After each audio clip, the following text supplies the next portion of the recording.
Hello, in this video I will show how we can find expiry date status of different products in Excel based on their expiry date. So let's do it.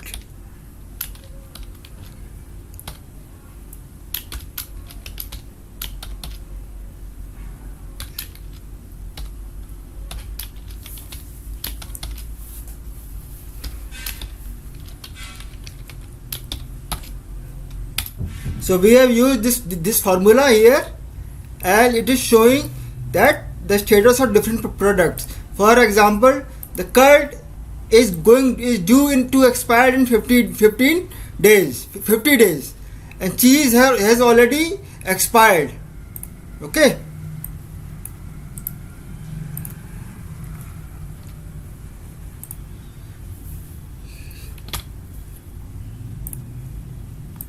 So this is the formula I have used. You all can see it.